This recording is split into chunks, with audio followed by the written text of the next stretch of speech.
Georgie McLean, Acting CEO of this fabulous organisation, Afters, and welcome to another Reframe, our third of these annual events where we bring together great minds who are sitting with us in the front row to help us imagine and navigate the futures that are fast upon us in creative practice. Shout out to those watching in Adelaide from the SAFC, the MRC and the Writers Guild, and to anyone else who is watching via streaming. Great to have you with us. We meet tonight on Gadigal and Bidjigal land and do so in the spirit of respect for the Eora Nation, who are the custodians of this place, and the First Nations elders past and present and emerging among us.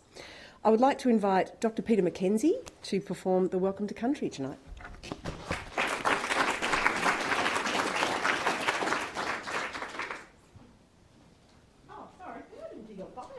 Excuse me, next thing on the list, excuse me. Dr. McKenzie is a well-known Aboriginal person from the historic La Perouse Aboriginal community in Sydney. He has a diverse experience as a practising artist, musician, project manager, university lecturer, Aboriginal ambassador overseas, arts grant recipient, researcher and committee member, so he's very well equipped to welcome us to country in creative practice tonight. Thank you very much. Sometimes it's a bit hard to follow that one. Well, good evening, ladies and gentlemen. My name is Dr. Peter McKenzie, and I am a descendant and elder from the saltwater Aboriginal community of La Perouse, right here in our beautiful city of Sydney. And I would like, on behalf of the La Perouse Local Aboriginal Land Council, the community members and the elders, to whom I acknowledge and offer my respect as always, most warmly welcome the organisers and participants here this evening for this event, Reframe, here at Afters. I don't know whether that's politically correct not to say Afters, but that's the only one I've ever heard. Is that okay? Good. I do apologise to any Indigenous brothers and sisters. I hear today from around Australia that we cannot yet offer our welcome in language and performance. Post-contact history in this region, missionary influences and imposition of the dominant culture has eroded our traditions as the first contact people, quite sadly, here in the eastern suburbs. However, recent ongoing events by our local younger generations to revive and revitalise lost languages and cultural arts has a very, very bright future. Our small community at La Perouse has had many encounters with the film industry over the years, and I am very proud to say that one of my uncles, Wesley Sims, who I was named after incidentally, don't let that out, my second name is Wesley, sounds sort of Christian-like. Anyway, Uncle Wes was possibly the very first, apart from perhaps the Spencer and Gillen Central Australian ethnographic work in the very early part of the 20th century, the very first Indigenous Australian Aborigine to make or to have a starring role in an Australian movie. The short movie, appropriately enough called Stranger in His Own Land, was made in 1931, some 88 years ago, 17 years before Robert Tudawali starred in Jeddah. The list goes on. Smithy, 1950s. Sorry, Smiley, Smithy. I'll go back to the start. Smiley in 1956. Chant of Jimmy Blacksmith, 1978. The Last Wave with Richard Chamberlain in 1977. Short Change, 1986, which starred another local La Perouse man, David Kennedy, just to name a few movies where Aboriginal people were recruited from La Perouse to be like the black faces in Australian movies. One of the things that we at La Perouse are very proud to see and hear is the faces of our old people who have passed many, many years ago, who have been extras in these movies, and it's sort of, whether how corny it sounds, it sort of seems like they're still around us, so to speak. And all that stuff that you see on the ABC and other channels that say, beware local Koris, that you may see images of deceased people. Well, that's a load of bullshit, okay? Simply because, and this is a bit of social history for you, simply because the most important thing in an Aboriginal family's household is the photo tin. Usually an Arnott's biscuit tin, by the way, and that's not a plug of any sort. And it's the most revered object. So that stuff about beware, you might see images, don't know where that comes from. It's certainly not traditional. Well now, as you may know, this Welcome to Country ceremony is our contemporary interpretation of greeting visitors and new friends and giving permission to those who may wish to visit our areas, the areas within our traditional lands, or as we call it, country. It is a ceremony recognising the cultural and the spiritual connection to country, and an opportunity to reaffirm our ongoing relationship to our land, and also, in our case at La Perouse, the sea. The ceremony allows us to pay respect and to especially acknowledge our elders past and present, and to reflect on our shared history and to build a vision for a prosperous and a conciled future. I did say conciled, I didn't say reconciled. Think about that one. So again, ladies and gentlemen, we welcome you.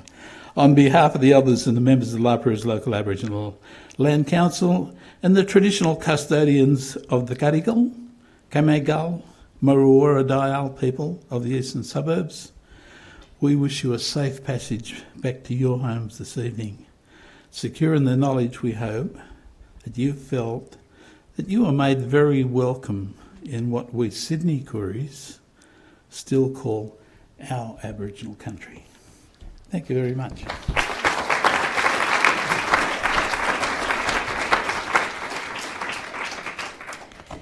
Thank you, Dr. Mackenzie, for that very warm welcome to country, and I love that image of the Arnott's biscuit tin. Afters is a natural home for conversations about reframing our approach to creative practice. We are all about equipping creative practitioners with the skills and insights they need to thrive in periods of disruption and change. And this is such a timely topic we're discussing tonight. We all know that audience data pretty much informs everything in today's economy. It enables us to think about our customers, products and approaches in new ways.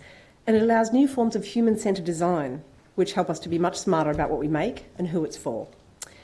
Back in 2009, Hal Varian, then chief economist at Google, said, "I keep saying that the sexy job in the next 10 years will be statisticians, and I'm not kidding." So here we are 10 years on, and if you can analyse data, you're probably feeling pretty hot right now. Sexy or not, ways to track behaviours and preferences are now so much more pervasive than Hal could have imagined. This aligns really well with creative work because, to me, the end point of all our creative endeavours is that someone, somewhere, on whatever platform, in whatever format, engages with great storytelling and feels something. Perhaps because I started my career in broadcasting, where audience data has always at least been available overnight, I've always thought of audiences at the centre of creative work. Traditionally, in TV, the audience was imagined as a spectre of an average Australian, who I have once heard described as a woman called Bev chopping carrots in the kitchen, which I guess explains Bert Newton. We have now, however, thankfully become much more sophisticated in our understandings of audiences in all their diversity. My academic career kicked off in the post-structuralism-obsessed 1990s, giving me a healthy dose of audience theory. It taught me that audience responses to content, even in those pre-digital days, were active, generative and contextual, as opposed to passive, prescribed and set, which is just a fancy way of saying we decide what we like, what we share and what we say about content, and we aren't just passive consumers, not even Bev. Ask anyone who's seen Gogglebox. In fact, this is all kind of no-brainer stuff now. Social media has given a clear and powerful voice to audience agency. As Mark Zuckerberg said in his recent State of the Facebook Nation address, people having the power to express themselves at scale is a new kind of force in the world. The notion of audience agency is now a highly commercial proposition. In today's attention economy, each one of us is a consumer and a product all at once. We are all value propositions. This has, of course, led to its own challenges. I recently caught up with Ben Sands, entrepreneur and ideas guy who spoke at the Reframe event, this very event last year. He told me he set his students at UTS the challenge of imagining how different their lives would be if the platforms they engage with weren't driven by advertising. It's an interesting way of thinking about what's happened to public life in an era of Facebook and Instagram. As we now know, the audience is the product on all free platforms, mined for our data and sent into echo chambers of opinion and information as we trade privacy for function and convenience. How does that sit with audience agency? The very power that social platforms have harnessed are being eroded by the subtle and not so subtle work of algorithms reaching into all of our lives. Just how much are the drivers driving us? Not only through meddling with our elections, but in the very nature of engagement. Another prediction from a decade ago from brain expert Baroness Susan Grenfell was that over-engagement with pre-coded digital technology will diminish our ability to make random, organic and human connections and to generate meaning. She worried that we were becoming obsessed with process and reduced to toddler-like responses of yuck and wow as we flick through endless possibilities online. And this was back in 2008. I'm sure she's horrified now.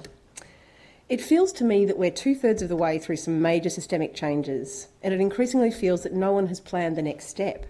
We should be thinking hard about how we move forward in all of this, and as creatives, we should be thinking carefully about where the data drives us. Another speaker from last year's Reframe, TU Glow of Google Creative Labs, cautioned us about the need to think critically about where the systems that help us navigate content and information are taking us. She said that algorithms, machine learning and AI increasingly dictate what we see, hear and think into the future, and we need to design for human diversity rather than let the bots bland us out. She urged us to resist the critical mass of the distribution curve and to think differently about design. She said, however you use technology, technology is going to use you. So I would love it if you make the world of the future a world that is comfortable for me to live in. And as a neurodiverse trans woman in the creative sector, she knows a bit about being on the outside of the bell curve.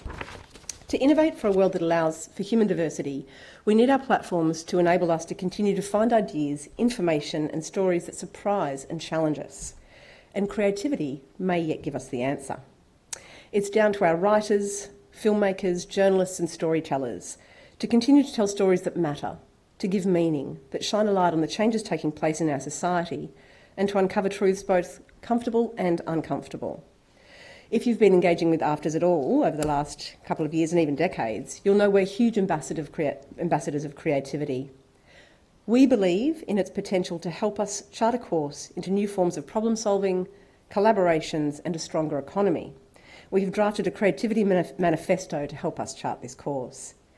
To this end, we are about to launch a new series of the Lumina podcast, which explores the transformative power of Australian creativity. I'd like to give you a little teaser with our trailer now. Alan, if you would.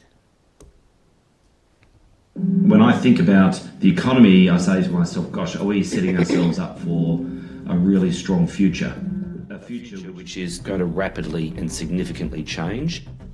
I'm Fenella Kernebone, and this is Lumina, a podcast from AFTRS, Australia's National Screen and Broadcast School. You know, Aussies are inquisitive. We have lots of good stories to tell. This season, how can Australia realise the potential of our creative economy? Essentially, IP is generative. It creates new opportunities. It creates new work. There's more and more appetite for great screen content, whatever the screen may be right now. And what happens when you unleash creative brains and expertise on problems traditionally solved in the boardroom? People tend to call us when they don't know how to realise the idea that they've got in their head. You'll hear from guests including Russell Howcroft, Australian Hollywood producer Greg Basser, and New York podcasting company Gimlet Media's Wendy Zuckerman about creative ideas locally and on the world stage. The great thing about our business is that we're making a product that the world wants. I had no idea that this was going to be my career. What we see a need for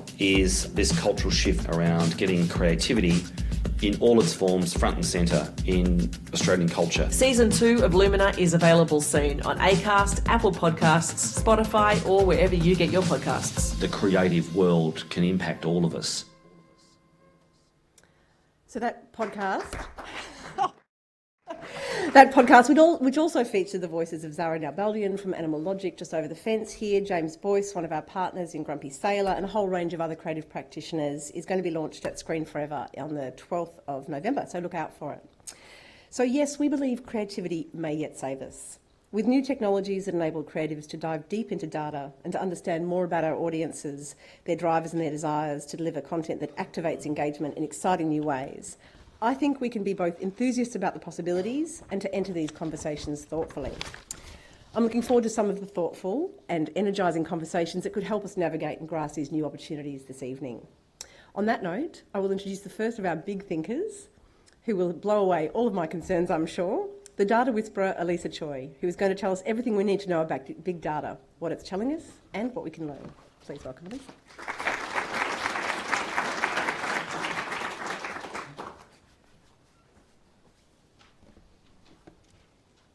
Good evening. How are we feeling? Nice and settled? Sort of. We'll warm you up, don't worry. Unsettled? Well, thank you very much for having me here today. I'm so excited to share some of the insights that we see in data in relation to the future of Australian film and TV. People call me the data whisperer because I translate mathematics to English. And I've worked with major brands like Caltex and Woolworths and countless others to transform their data into better decision making. And so what better than to look at the challenge of the creative economy? And we've got a challenge ahead of us right now, which is how do we re-engage audiences in an attention economy? How do we create content that is deeply engaging and moving and creates emotion? So as an economist and merchant banker by trade, I bring my big thinking to this problem. And I also bring big data to this problem. So all I'm really saying is what I'm going to be telling you is pretty big. And what I'd like to start with is what I'm going to end with. We all know that hype and PR can create attention, but it's the story that creates the retention and impression on us. And if we can tell fantastic stories that deeply engage us, we will re-engage the audiences again in this attention economy. So, rolling the tape, we are looking at everything we need to know about big data. I'm not going to go into too much depth. I know that creatives don't like numbers in general, so I'm going to skim over the top enough to give you guys context to what I'm going to be talking about. Question number one, what is data? Well, question number one really is it data or data? I'll flip-flop between the two. But what is it? Essentially, it's just information that can be stored electronically, right?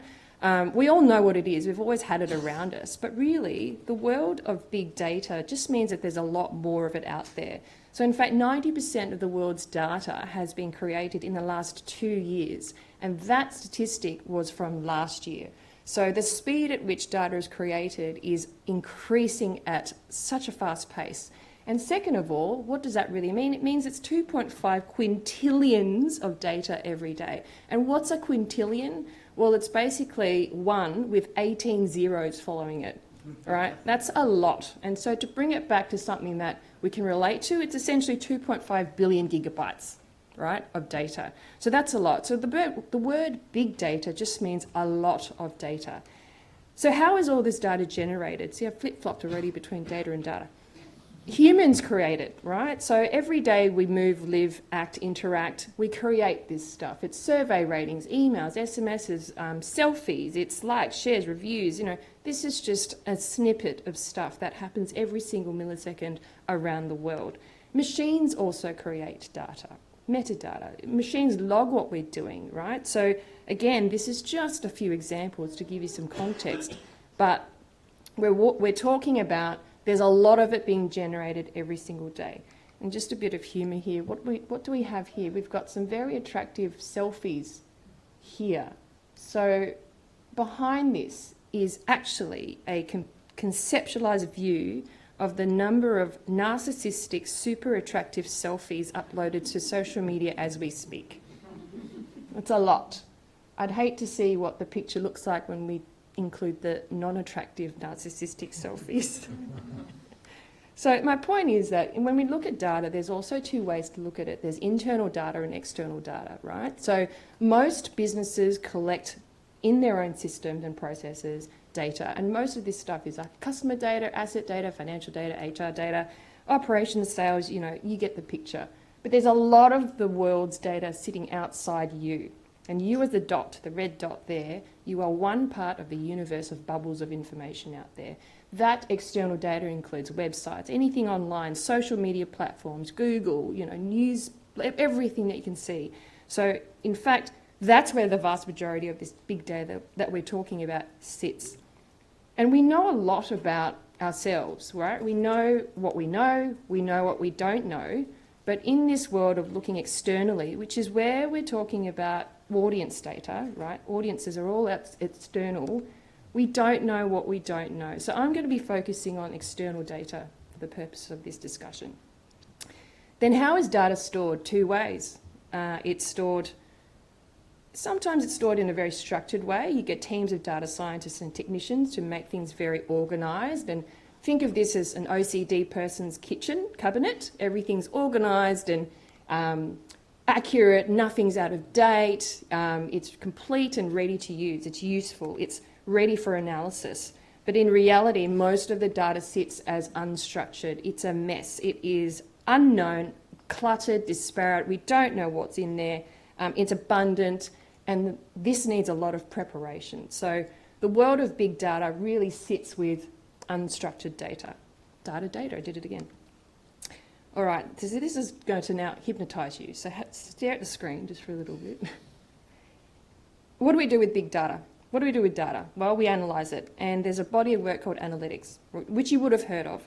And essentially, it's the discovery, interpretation, and communication of meaningful patterns in data. So this is where the statisticians of yesteryear are now the sexy people in the block, right? So analytics looks for patterns in the maths. And then it uncovers insights. So there are people like myself who then translate analytics output into insights that are digestible to make better decisions. So I'm going to take a pause now. So reframing to look at our problem, our challenge at hand, which is what do we know about audiences today? How do we re-engage audiences? Well, this is who we're dealing with. People sitting in a red chair similar to you right now. You're not looking like that right now, which is good. But we know that audiences, they have short attention span. We do. We flick through things, right? News, sound bites, we scroll through. If you don't capture our attention, you're not going to get us. We also have split attention across multiple devices. So there's no longer just everybody sit in front of a TV. We've got multiple handheld devices, iPhone, iPad, laptop, whatever, going on all at once. We're also very multicultural and multidimensional and very diverse. And I'm not just talking from a demographic standpoint. I'm talking about from, a personality standpoint, which sort of creates the interest and the stuff that we engage with. So I might have a very similar viewing habit as an 18-year-old hormonal male, right? It's not porn. It might be, it might be heavy metal, right? I know what you're thinking. So the way in which we look at people now used to be a lot focused on demographic information, but you can get very similar demographics by definition, but very, very different interests. So we're dealing with a complex audience here. it brings together a complex fabric of interests of what engages people. There's cultures and then there's subcultures. It happens in music, it happens in art, in everything that we do. And a lot of these people, not everyone goes on to social media to tell you what they think about you, right? There's a large people who are actually a silent majority. They're non-vocal, right? And case in point, you look at the polls from the last federal election, there was a massive silent majority voting, right? So audiences are similar. They may not tell you, they just might watch you again, or they won't, they'll tell someone else, but they won't do it in a big way. So without those signals, it's very difficult, isn't it, for us to understand what's working and what's not working. And what we also know is that we cared really deeply about a few things and probably not much about a lot of things. So this is who we're dealing with. This is the audience market that we need to grab their attention with. How do we re-engage these people, of which I'm one of them? So looking at the TV industry, just in general, just to see the lay of the land, state of play, I looked at the number of TVs in households according to ABS over the last 7 years. And it's not a surprising trend, increasing number of TVs in a household, multiple TVs per household, right? This doesn't include handheld devices. But when I looked at, the number of TVs have increased over time, what about TV ratings? It's been the traditional measure of success for TV programs, for free-to-air, and I was looking particularly at the top 20 programs for metro free-to-air cities over the last 7 years at one point in time in the month of October. Back in 2012, the top 20 programs amassed 17 million estimated viewers. It's an estimate because it's a 5,500 households, and they get people to log in when they're watching something, log out when they're not watching something, and that's how they calculate when people are actually watching a program live on free-to-air. And then they extrapolate that out to the population. So it's a rough estimate, but we're looking at trends here, so we're not so much hung up whether it's 17 million or not. But the point I'm trying to make here is that the top programs, the top 20, 17 million metro cities across the nation, yeah? The top 6 programs easily clocked over 1 million viewers. Right, so let's roll forward the next 2 years. Okay, well, that's not too surprising to me. But when we hit 2015, we start to see something interesting. Last 4 years, big decline in the top 20 programs free-to-air for the 5 metro cities. And we're looking at significant drops here. So that's not a surprise. We all know that, right? But the extent to how big this drop is was also a surprise to me. And when I looked at, how many programs in the top 20 actually hit above 1 million? It's now 1 or 2. 1 or 2. What does that mean as an engagement measure? Well, people are not engaging, audiences are not engaging as much with free-to-air TV. Question then is, why? Well, I'm going to have to say it. It's the dirty N word. Netflix. So Netflix entered Australia in 2015, and they had a subscription base of 1 million, really easily clocked up 1 million subscribers. And in a short period of time, in the last 4 years, did you enjoy that? Has it moved across the thing? They now have 11 million subscribers. Now, a subscriber is not necessarily one person, because one subscriber could have many people in the household watching it. So you can just imagine that, cannibalisation of the audiences that we're talking about. They're not watching free-to-air, they're watching Netflix. And we all know generally why. We've got better TVs, we've got the comfort of cinema sound and ultra 4K, and content at our fingertips, and we can snack on and choose to see whatever in the comfort of our own home. How could you beat that, right? So they also have a different business model, and they have a distinct data advantage, which obviously is they have a one-to-one relationship with their subscribers. Like once we, give our credit card information across, they know a lot about us through lots of different avenues, but they also have developed an ecosystem within their platform, so they know exactly what we watch and they can recommend what they think we would like, and that keeps us in that ecosystem, and they can be consumed at any time. Now, that business model is a real winning one, And it's unfortunately not the business model that we're saying that you need to adopt, but that's the reality of the world. They have a lot of internal data that they can mine to their advantage. In contrast, we're looking at film and TV, right, where you have a one-to-many relationship. You actually don't know how many people actually watched your film or actually watched your TV show, and you don't know who they are, and you don't know why they're watching. So at best, you have those TV ratings measures, you have some social media metrics, you have box office dollar signs as measures of success, but they're quite blunt measures of success. You don't know why TV ratings are going up or down. You don't know why people are coming to see your film. You just know at the end how many people are estimated to have seen it. So we've also got the concept of TV and film is also scheduled. People can't, digest it when they want. So it's a different way in which we have to play with audiences. Not to say that TV and film don't have a place, but there's two very different business models here, and those with a lot of data have a big advantage. But not to worry, we've got a solution, we've got an answer.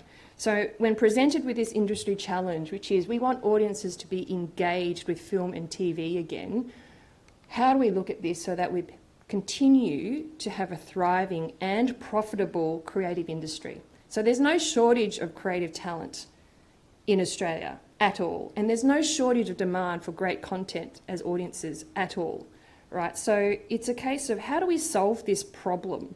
We're in this pivot point now. We've got big data, we've got technology, we've got new players with business models with a data advantage. How do we compete with that? Well, what would Einstein say? Einstein says we cannot solve all problems with the same thinking we used when we created them. Now, I'm not very good at improvisation, but you get my point, right? So we're going to have to look at this from a different angle. And so what we're thinking here is unearthing new ways of thinking, using data and technology to create content that matters, right? What does that all mean? Now let's go back to the bubbles. We're talking about external data, big data. Most of the data that we're going to be using that's relevant to this problem sits here. Everything out on the internet. And it's a lot of it. We live in a universe of bubbles. And so the beauty about it is that with big data, and particularly with artificial intelligence, we're able to process and mine this information at a rapid pace and efficiently come up with insights and predictions to make better decisions. So stare at that for a little bit. It's pretty serene, isn't it? It's the orb. So we're looking at now, I'm introducing a concept where we're using AI to study language data. So within the body of AI, there's machine learning, and particularly what we're using here now is natural language processing. So imagine machines actually reading all the content that's out there online as we speak, and we're able to ask the machine questions about what's important, what's engaging, what are the strong narratives of this audience out there. And we're talking petabytes of data that we're analysing at this point in time with this technology. And a petabyte of data is one with 15 zeros. So it's still a lot. It's not a quintillion, but, we'll get there. So the second thing I want to put into here is not only can we process vast amounts of data really quickly, but we're also now able to measure in context emotion, and particularly depth of emotion. And why is emotion important? Because we're all humans. We have emotions and we make decisions by emotions. So once you understand emotions, we know that the stronger the emotion, whether it's love or hate, the more likely we're going to change our behaviour, the more likely we're going to act. So imagine, if a lot of the things we don't care about in this world, we're just like, meh, doesn't make you do anything. But if you love something, or you hate something, you're going to do something. You're going to say something. So this is what we're starting to pick up. What content out there can we scan in the external universe of bubbles? What can we find that is engaging our audiences today? What are some of the sound bites that we could feed into creating beautiful stories through film and TV? So when we're looking at analysing engagement, we're measuring it, right? And there are three key components that we always see. Who said it, what is being talked about, and how is it being talked about. I'm going to gloss over this part because there's a lot of charts, all right? So if you fall asleep, you can fall asleep at this next 10 seconds. So who said it? We can scan millions and petabytes of information out there to understand what are the top sites. Could be YouTube, could be an Instagram, it could be an article, it could be a blog. What sites or media channels out there are commanding a voice of influence in this narrative? And it could be a brand, it could be a storyline, it could be a political issue, any narrative with words around it. Then we also look at what are the individual pieces of content that are driving this conversation. And through understanding what people are engaging with on content, we can unpick from a creative lens how people are talking about things, what's really important to them. And thirdly, we start to introduce charts around emotions. And I want to show you some examples through some case studies here. So who said, what are we talking about and how are we talking about it? 3 core components of engagement. So MasterChef Australia, I don't know if anyone still follows MasterChef Australia anymore. I used to, we all used to. It's been running for the last 10 years, all right? So that you see 2 blue lines. The blue, two lines. The blue line is the TV ratings for MasterChef Australia over the last 10 years. And it started really strong, 2009, and over time it's sort of died and it's gone up and down in bits and pieces, right? But in general, you know that people are not engaged with MasterChef Australia anymore, but you don't know why, right? Nobody knows why at this point. The green line is the Google search trend, which is a nice proxy for general interest, you know, because if you're interested in something you see on TV, what's the first thing you do? I'll go, you know, search on Google. So a good way to look at how audiences have interest in something is a Google search tool. And this is a free tool you can get online. So those 2 lines are saying people are not engaging anymore as much as they used to with MasterChef Australia, but we don't know why. And then the third thing is the 2 dots there are the Facebook likes for their Facebook page. So we saw an increase from 2007, 1.4 up to 1.67. So here we've got a decreasing trend in TV ratings, a decreasing trend in Google search in general, but we've got an increase in social media metrics. I don't understand what's going on. It is very confusing. So what it's saying is that these measures of success are quite blunt. It doesn't give you enough context to understand why. And if you don't understand why something's moving up or down, then you can't replicate it in future. You're just kind of flying blind a little bit. So, alas, we have AI. So AI reveals the depth and type of emotions that audiences feel. So I'm going to introduce to you my favourite type of chart, which is the emotion eyeball chart. So we did this run. We had a look at MasterChef Australia as a brand. Now, the way that you look at this chart is that the colour denotes the emotion. So green is positive, red is negative, and blue is neutral. And the strength or intensity of the emotion is the strength and intensity of the colour. So here we can see that MasterChef Australia, which was analysed back in August this year, the brand itself, people still love it. There's a deep green of joy and love, which is a good thing for Channel 10 because they've re-signed another series of judges. But there was also some pastel colours in negative, but there was a surprise. So that dark blue there is a surprise. Now, the surprise is reflecting the fact that at that time, their 3 judges had left the show for whatever reason, right? So there was shock, there was surprise. So these are the things that we can pick up through language data now, through AI, and that was done very, very quickly. Not weeks, not months, it was done within a day. So now we're starting to understand emotion, right? And if we looked deeper into, okay, what's going on with MasterChef Australia, what were the individual pieces of content that really drove the conversations that we're having around online? You can see here, just quickly scanning, it's all about the people. It's not about the food. I don't see the snow egg up there anymore. You all remember the snow egg? That was from a long time ago, wasn't it? So we can see here that people are engaging with MasterChef Australia through the stories around the people, and it's the judges, it's the contestants. It's no surprise, so it's not about the food. Okay, well that didn't really give me the full answer. So then I went, okay, let's have a look at how the audience felt about the judges. So we pulled up Matt Preston up there. I'm sorry to say, Matt, people don't care about you anymore. And even if they do care, it's negative. So if you're looking at casting decisions, you're kind of like, well, do you really? And he's probably really expensive too, you know. So, okay, people don't really care for Matt. All right, so negatively disengaged. Let's have a look at Gary. Okay, well, people still like him. They like him better than Matt, but again, meh. If he's on TV, if he's not on TV, meh, right? So that's a problem. That's a problem. Positively disengaged. Let's have a look at George.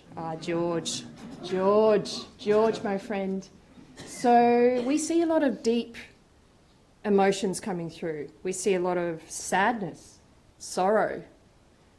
We see a lot of surprise and horror, and we also see a lot of joy. Now, at this point in time, I was looking at it because of the fact that they left the show for whatever reason, and obviously there was that story that came out from George. He underpaid a whole bunch of people, right? So this has been reflected in the language data that we're analysing here. So, you can interpret that to say, okay, well, there's sadness that he's left the show, or sadness that there's a lot more detail behind this, but there's sadness he's left the show, sadness that he's done such a bad thing, there's shock, horror and surprise, and there's potential joy that he's leaving. Right, there's lots of things we can do, but so I'm only showing you the snippets just to demonstrate the power of AI. But here we can see a story being told that MasterChef Australia as a brand, people still love, but as a show, people are not engaged anymore. And the judges, not engaging anymore.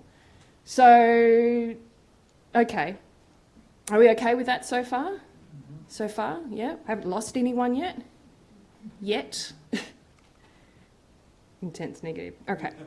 So now I'm pointing my lens on using this technology to understand audience engagement in pop culture. So recently, does anyone watch The Voice anymore? Like 2 people. Yeah. Did anyone used to watch The Voice or ever in their life? Yeah. More people. Yeah. I was the same. So when I was looking at The Voice competition, it's a perfect example of audience engagement, because there's a direct correlation between if you really love some contestant, you vote for them, right? And luckily these days you vote for them free online, whereas back in the day you had to pay 55 cents for a phone call, and it was just like, Mum, can I, it was just harder, right? But now it's like, okay, I've got my votes, I can do it online, I can do it anonymously, job done. So I looked at, can I predict the voice of the winner of The Voice competition, 2019. So on the eve of the final, and it's a live final, they had 4 contestants, 3 males and 1 female. And for those who are in the room who didn't watch it, except the 2 people in the corner, basically I was just looking at, what was the Facebook likes and followers sizes of these contestants, these finalists. And you can see here that number 1, number 2 were the 2 boys, and then number 3 was Diana, and then number 4 was another young bloke. And when I ran those 4 names, I was really interested in what came out, and it was so clear. It was head and shoulders, super clear that Diana had what we call transformational impact on audiences.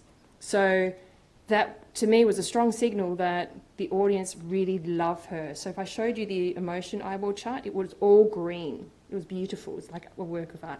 So rather than placing a bet, which I should have because it was $2 something odds, which is, damn it, I posted this article on LinkedIn and just put it out there, and I watched in terror and hoping that my predictions were right. And they were right. So it proves the fact that in this example, we were able to quickly predict, who the audience loved intensely to vote, and hence the voting would end up with Diana winning the competition. So that's one snip. It's still live up there. I've done a couple of little fun things like that. So we're looking at emotions to predict behaviour. All right, so all of this stuff I've been talking about is post-production, measuring things, understanding people deeper, measuring emotions, etc. But what about pre-production? How do you come up with the next big box office smash hit? How do you understand what to create that engages the audience? Can we predict the narratives that have long-term engagement, right? So yes, we can. Of course we can. So asking another famous person, Alfred Hitchcock, one of the profound filmmakers of our time, to make a great film, he says, you need 3 things. Does anyone know what those 3 things are? Emotion. Oh, close. The script, which will create emotion. So when you're talking about creating the script, I'm sure you're in conversations where everyone's got an opinion, right? The executive producer's got an opinion, the person who's funding it's got an opinion, your neighbour's got an opinion, you've got an opinion, everyone's got bloody opinions about what they should create. And the hardest thing is sort of discerning whose opinions win. And so with any story or with any sort of successful film or TV program, there's always some core products. There's the story itself, there's the cast, there's the PR machine, and then wrap that up with a bit of luck, right? But we all know that the most critical component in this is the story. And if you don't get that right, it doesn't matter about all the rest. You're not going to get the lasting retention of attention. So when we look at the data that's out there, everyone's got an opinion. But how do we sift through all this opinion to find the winning opinion? Well, let's ask my favourite famous data scientist, Deming. He says, without data, you're just another person with an opinion. So, enter the world of big data with AI to process this really quickly. We're looking at audience, external information, everything that's out there in the ether. We can finally start looking at researching what audiences really want. Is it sex? Is it cooking? Is it fitness? Is it sports? Is it crime? Whatever. And even within that, we can start exploring what are the threads of narratives that are hooking people today that they're deeply engaging with. Because these categories are timeless. We've always had shows and films around this stuff. But it's how to express that in today's world that really captures people's attention and engagement. So we're able to test hundreds of these narratives really, really, really quickly to find the strongest stories. And these are the threads that you use to combine to make your winning script. So here's an example. It's just illustrative, right? And when we analyse narratives, we see 4 clear classifications. The bottom 2 are generally transient and tribal, which means they're noise, don't bother, right? But what we're looking for is the top 2. Anything that drops in the top 2, be it timeless or transformational, they're the narratives with long-term deep engagement, and they're the ones that you should back, right? And so we do the same exercise with brands, for products, for services, everything. You can ask people anything you want and you will find the answers. So here's just some fun to say, some ideas, that you could spitball. So now you've got an ability to remove everyone's opinions and find your answer through data. Test ideas before investment. And imagine having a conversation with your funders whereby you say, we've done deep research into understanding what really matters to our audience. Here's the script. Where's the money, right? So that conversation changes, right? So away from opinions to this is data-driven. So how are we doing? We're okay? Awesome. So I would like to show you something we prepared a little earlier. I'm here talking about predicting things, etc. But, wouldn't it be nice to really demonstrate how we really predicted something? Well, let's go back in time. There's something here that I prepared a bit earlier. We predicted this almost 2 years ago.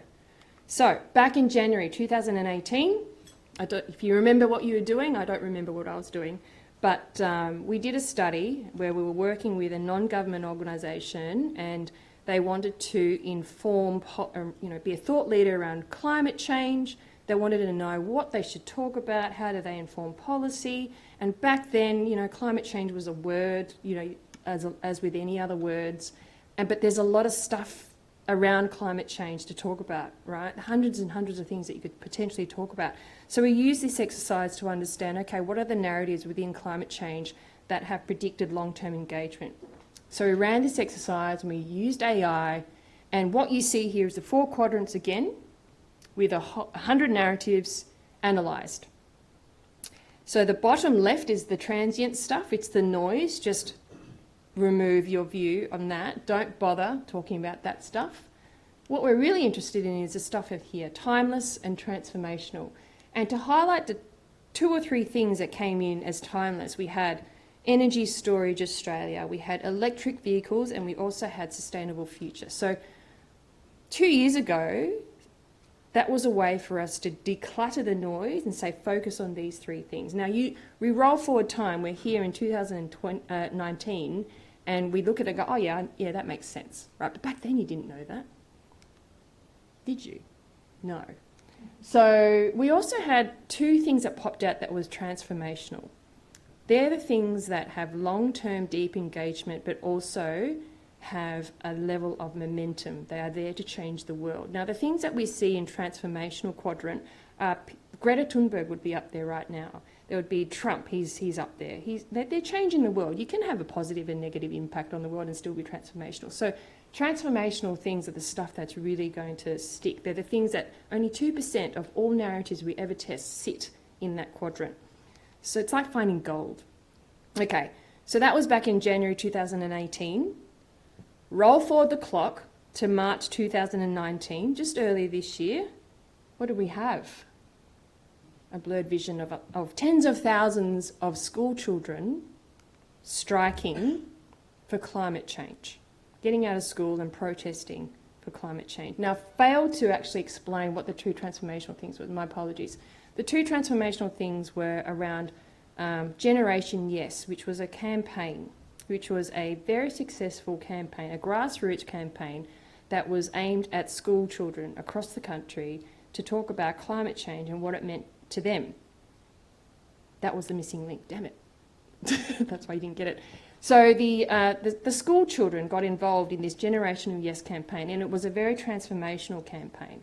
So then what you see coming forward, rolling forward with the clock to March 2019, is that, as we have predicted, we've got school children actually deeply caring about climate change, intensely emotional around it, to the point where they're striking, they're getting out of school and protesting. To get teenagers to do anything, like, I don't have teenagers yet, but I can imagine getting them to do anything is a lot. So for them to actually protest and get out of school, it's a big thing. And then, as we know, 6 months later we had Greta and the world having an orchestrated climate change protest. So these are the things that, as I said, we're predicting things of the future based on the narratives that are currently out there. The data's already there, the answer's already there, right? So your script, the content for your next script is already there, and we can use AI to mine it. So I've got 3 takeaways. Number 1, big data, language data, holds the answers to what audiences want. And we can reframe this using AI from a pre-production perspective and a post-production perspective. And then we can redefine success with deeper measures of engagement using emotion. Yes. So finally, we can turn the lens back onto the audience. It's a bit spooky, but it's true. Your script is already there in the data. The truth is out there. So I'm going to end with this. So we know that hype and PR creates attention, but stories create retention. And stories that deeply matter will re-engage audiences again.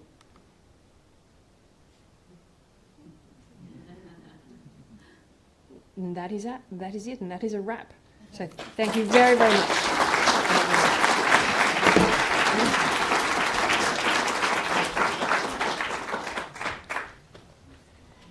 Thank you, Elisa, and I'm very glad I'm not the only person who experiences fear and anxiety around MasterChef. Seb Chen is our next speaker. He's a Chief Experience Officer at ACME, the Australian Centre for the Moving Image in Melbourne. He's responsible for holistic experience design and oversees teams responsible for visitor experience, marketing, brand and communication design, digital products, ICT, as well as the museum's collections, digitisation and digital preservations program. So please welcome Seb. Thanks a lot. I'm the annoying person with the other slides. So my thing's going to riff around some of that, but be a little bit different. So I work in a different sector and space. I've worked in museums, in the power stations, mansion houses, and now one that's effectively in an old shopping mall. For me, museums are about change, right? So museums are about changing the way we think about the future, even if all we're doing is keeping the old stuff in a state of timeless kind of ness. So for me, museums have been for the last 20 years. My interest in them has been about creating them as democratic spaces and as machines, curiosity machines that can generate ideas. Now, these are not necessarily measurable things, and I think that a lot of the work that we do in the creative sector is about things that aren't necessarily measurable quantitatively. Because even though my role has increasingly been about design and about user-centred design, it isn't, the things that my work is about and my team's work is about isn't easily reducible to user needs, nor things that people express as user needs, and they're probably not transactional. And I would suggest that most creative experiences and art experiences and film, TV, cinema experiences are not necessarily transactional experiences, except for the person owning the cinema and the candy bar. And all of these experiences are context-dependent and situationally specific. And working in museums has been kind of a thing I fell into. And what's interesting about museums is that the sort of design practice you are forced to engage in are about architecture, space, experience, interaction, and service kind of design. It's sort of a fusion of all of these different design disciplines. So in the past, I worked at the Powerhouse Museum, soon to be moved out to the demographic centre of Sydney. We were all involved in making very dense exhibitions, immersive AUV productions and other things. And during that time, I got very interested in this notion of how do you connect all the stuff inside the museum to the world beyond the museum?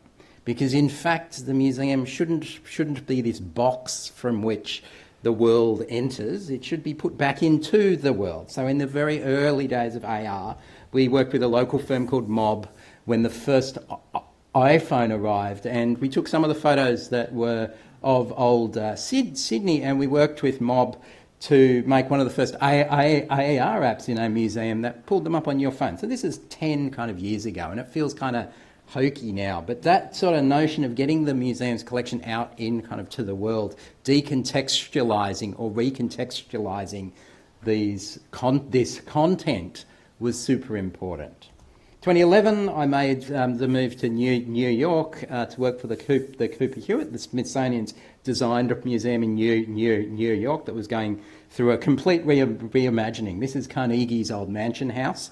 Never designed to be used as a museum space, but acquired by the Smithsonian in the 1970s. A strange collection of ceramic animals, amazing posters, products, and more ceramic animals that were kind of awesome and became the mascots for my team. But like any museum, not much of the museum's collection could be experienced in the physical building itself. And so I started to flip out of that model of the powerhouse and think about not so much getting the museum's collection out to the world, but thinking of the museum as an interface, a physical interface, a place where you could encounter both the physical things and also experience the digital assets too.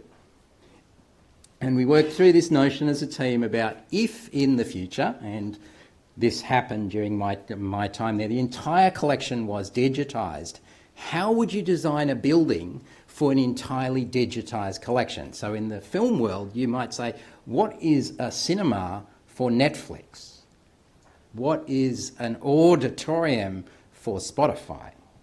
And how might you design a different type of physical space to engage with that media? In this case, my teams worked with many design firms to make a magic wand take people away from their phones for a very particular reason. We product designed a magic wand with GE and a number of different firms that we gave visitors. And as you moved around the new museum, you could collect all of the things that you saw, bring them back to interactive tables, design and play with them, design your own very uncomfortable chairs, tables that wouldn't stand up, buildings that looked very strange, more uncomfortable chairs, and then take them all home. So the idea was the digital things that you collected from the physical space went home with kind of you. And that became the sort of notion of what I was involved with then, was this service kind of a design model, not just for exhibitions, but the way museums were experienced. Now, parallel to this, I don't come from the museum world. I actually come from the music world. So I used to run clubs, magazines, and a record kind of label. I come from that world that pre-existed Spotify, right?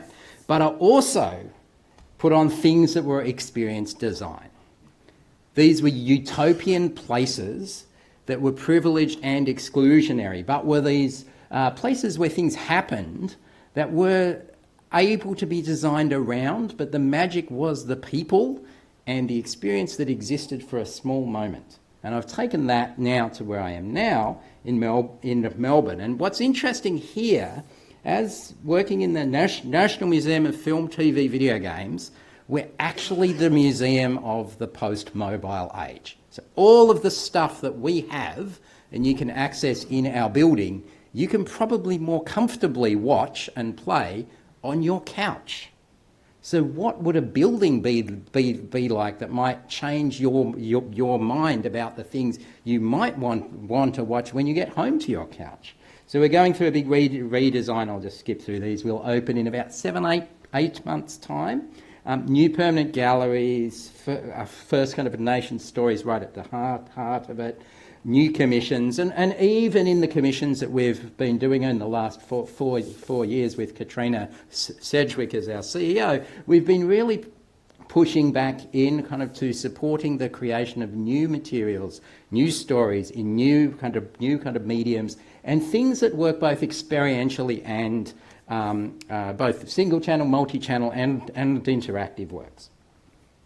So people at work often say, but why do we build exhibitions? And so for us, building exhibits is about creating these semi-narrative experiences.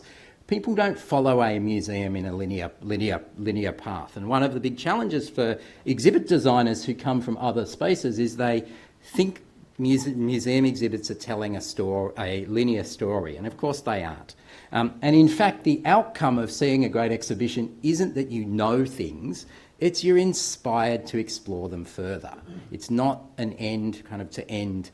You come in with user needs and you leave full of knowledge. In fact, that's not the purpose at all.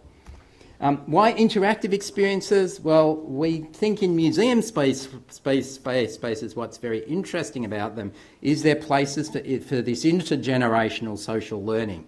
And as one of my friends who's an exhibit designer in New Zealand says, the best examples of spaces in museums that work are where visitor chemistry is created between two people or more who do not know each other. Now, when RMIT did some research with our matinees audiences to our cinemas recently, we've been screening matinee films in the day, and it's mainly an older, retired audience who comes along. What they found was the content was not what drew them.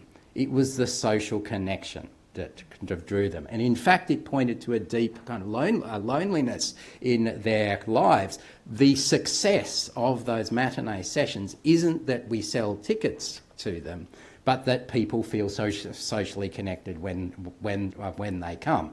And the blunt measures we have of a successful cinema program aren't capturing that.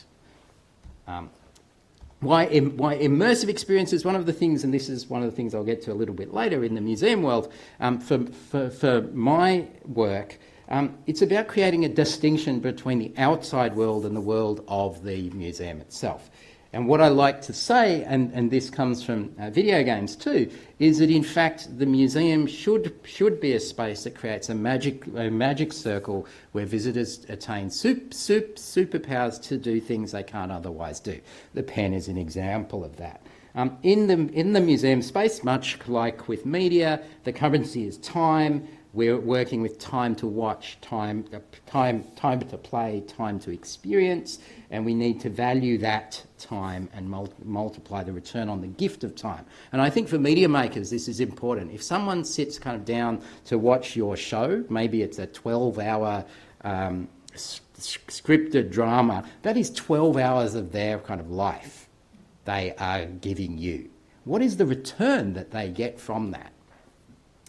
And so for that, we use a mix of quantitative, as we heard from Elisa, but also qualitative research methods. And in fact, I would suggest that using quantitative methods opens up this Pandora's box that might lead to a Dutton-scale surveillance infrastructure being built in our public spaces. And I would suggest, as a society, we do not want that. If I look to a very famous quote by Elisa Choy, Elisa Choy, an architect and designer, father of the other Saarinen, Eero Saarinen, has this quote. And I think it's very important for people now to think about design in context, that when you are designing a thing, a product, a piece of media, always look at it in the next context out. Where is the person watching the thing you have made? What sort of house are they in? What sort of chair are they in? All of these kind of sorts of things. And this has informed a lot of the practice we've been going through in redesigning the museum. We did some work with a design agency in Sydney called Meld, that when I started, that came and did a piece of research and then drew out this enormous 6-metre long service map that explored how did people discover and build an idea of getting to my museum in the first place. What did they need to go through to get there? What mood would they arrive in when they found the enormous hill at Federation Square? They could have an amazing experience when they're within the building, but if it is already so hard to get in, that's going to be a bit of a challenge. And when they get inside, what are the roles the staff play to reduce confusion? So these are some of the things we're fixing in the new building. But you get a sense of the context. This is all happening before the content. I'm just going to skip some slides because I am aware of time here. I'll just flick to... so we did a big exhibition recently looking at the Lewis Carroll stories in film. A local firm, Sandpit, created this magic map as an interface. Of course, this beautiful little toy thing that people took home. Of course, that's gathering data through its use. We get some quantitative results that we enjoyed. The most interesting thing about that map, though, was the qualitative. Inside that map and the exhibit itself was a secret game that we didn't tell anyone about. But if you went through and just discovered that game, you were prompted to post us letters. And there's the pile of letters the curators got. And it was interesting that actually that is a better measure of engagement and pleasure and joy from that exhibition than the previous slide of all the quantitative stuff. So a lot of the work that I'm involved with is creating new experiences, exploring new forms of expression. This requires new processes and collaborations and new structures and ecosystems for them, because at the end of the day what we're creating are multi-sensory embodied experiences. This is kind of obvious. And so when I see Martin Scorsese come out with his quote about experiencing a picture and all of this and this sort of solitary thing, it kind of irritates me, and it's not for the Marvel reasons and all of that. It's because it reminds me of the Mona Lisa experience at the Louvre, when the experience of the picture is really people taking pictures of the picture. And you can't get close to it, it's tiny anyway, and in fact you would be better looking at reproductions of the picture than the thing itself. The context dominates across content. Now, this is a little problematic, so I'm going to take a little diversion. There was a very small music scene in Tokyo. This is Tokyo, one of my favourite cities. It's a photo I took at sunset there. The Onkyo scene. This was a scene that existed between 1999 and about 2005. This was a scene that was about very, very, very quiet music that was played in this little house, performed in this little house. This is actually by this artist who's quoted at the bottom. This sound is of a mixing desk with no inputs. The output is plugged into the input and they turn the amp up really high. So it's super quiet. And what's interesting about the liner notes here is that they realised immediately in that house where all these performances occurred, the sound of the street bled into the house and made that scene about listening to the mix of content and context. When Lorraine Plord writes about this, she talks about the experience for the listeners who are in this really super niche scene, that in fact the deep kind of listening and concentration on the super quiet sounds made them more aware of the soundscape of the city. So rather than cutting off the outside world, it invited the side world in. And it was about amplifying and closer listening as a result of the noise that bled in from a context. Now, we think about the way we now try to reduce the ability for people to get distractions. That was all about becoming aware of distractions. It's a very Japanese philosophy. but it's interesting, you know, there's these people who want to hear silence, but actually they're hearing noise better. And this plays out this constant tension for creators between agency of the viewer and control, distraction and attention. We see this in the technologies of VR through the ages. This is one of the first VR sets from the mid-80s. And some of the earlier stereoscopic viewers and other things.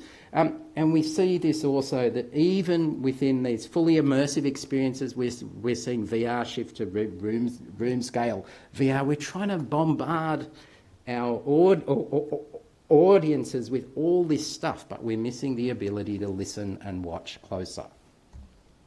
So we know also from Elisa's presentation, we're in a state where people are in constant partial attention. And this quote, the phrase constant partial attention sounds like it may have arisen in the mobile age. It dates back to 1998. So this has been a concern for us for a long time. We know about second kind of screens. We know now that millennials, and actually I now prefer watching everything with subtitles on because I can do something else while I'm watching. My daughter does that too, and it's very irritating. And I was reading in The Guardian today the new crisis about the ability for Netflix rolling out a feature that will allow you to watch films at faster speeds, and how terrible this is. It's coming back to context. You need to be thinking about the context in the kind of which your products and services, your media, your art is going to be explored in. And I don't think these are apolitical decisions. These are political decisions. So I'm going to leave with 3 quotes. The first one is about trying to not design for seamless user experience.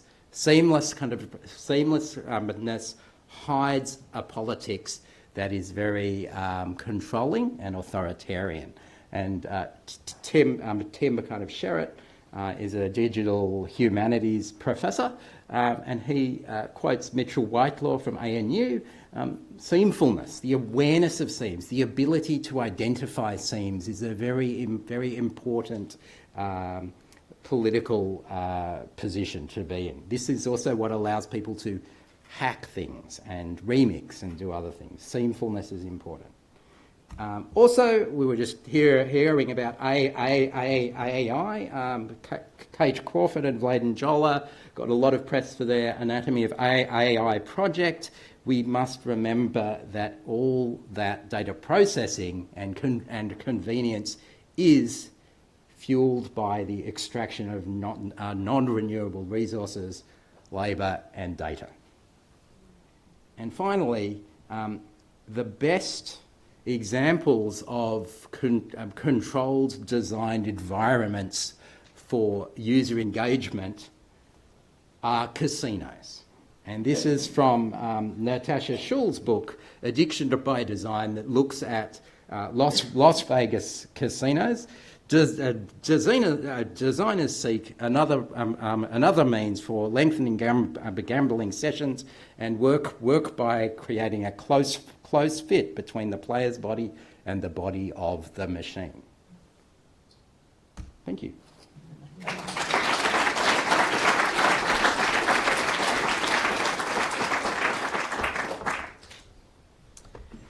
Thank you, Seb. Wow, listening to you both speak, I'm reminded of some more audience theory from John Hartley, an Australian audience theory academic, who talked about audiences and viewing experiences being both individual and collective experiences. So we've come from being a pixel in big data to being a body in a room in a building. And I think that's a really interesting point to launch off. So now we're going to bring up our panel to talk about how these ideas can inform screen practice and the work that we're doing. To bring the panel together, we have Richard Harris, who's a film executive with more than 25 years industry experience, currently producing an exciting new documentary, Under the Volcano, with Gracie Otto, and works with creative consultancy firm 113 Partners for business, strategic and creative advice to the screen sector. He's also become something of our conversations curator at large, working with the last few Reframes and 8 from 8 events, and he'll be introducing and moderating our fabulous panel. So join Richard to introduce our next speakers. Thanks. Can everyone hear me? Because is my mic on now? Okay, I'm going to introduce our panel. I'm going to bring them up one by one. First of all, we have, who do we have? Ashley Chang, so he's on my list. So Ashley Chang, here's from YouTube. He is the APAC Culture and Trends lead at YouTube, where he tries to understand popular culture by understanding what's popular on YouTube. I'm not going to spend too long. He has also previously worked at the ABC, so a number of our people here have worked in broadcasting as well. But my next person I'm going to get up is Georgia Rowe. Rowe. Yes, Rowe, that's right. So senior service designer of content innovation at the ABC. I've brought Georgia in because we talked about human-centred design, and we wanted to have a bit more of a conversation about all the questions about human-centred design and what it means for creators, especially in this space. Beck Bignell, who is a producer but is also the founder of Rural Room, an online creative hub for regional Australians, which manages a national network of regional media makers. But she's also co-founder of the future media company Cockatoo Collab, and is the producer of 600 Bottles of Wine, which sold to the BBC. She's also an associate producer of The Visible Farmer. And then finally we have Kate Hodges. Kate Hodges is a producer and impact producer. So most recently you would have probably be aware of a film called Frackman, which is a huge sort of cinematic success for a documentary in terms of reach and audience and tapping into community interest. And this year she's currently Director of Impact Strategy at Shark Island. Yes, at Shark Island Institute, who hopefully you will know well as well. So I'm going to run straight in the interest of time. Those of you who might know me from most recently I was at Screen Australia, and my job was head of business and audience, and so audience is clearly a massive interest of mine, and a massive challenge it was, because when I started the job, we literally, that moment of Netflix was just about to start. So it was a massive time of industry disruptions, and what I found during that time was the extent to which, you know, just the general challenges of being an agency trying to deal with audience, when in fact most of the time you're dealing with, first of all, it takes a lot of money to try and make changes at a big scale in terms of audience behaviour, but it's also this issue that you have, and I'm sure many people in this room feel this, but the level of disconnect between being an individual creator and going through gatekeepers in order to get to the audience was often one of the challenges. So in fact, one of the issues you have is that your audience is in fact a broadcaster, a distributor, exhibitor, someone else. So in fact, the sort of incentives built in and the things that you can do to actually change that relationship are pretty difficult. I just wanted to say, so our role here tonight for the panel, and I'm going to throw it up pretty quickly, but is really to ask the questions about following on from these conversations, but also generally about the opportunities and the challenges that we have actually as creators, as producers, to actually start looking at this world. And one of the, you know, Georgie and I had lots of discussions before this panel, and one of the things that really made us think this is an interesting time is that Foxtel recently employed the woman who was there at Flybuys for 15 years and recently introduced her as the head of their data insights and intel.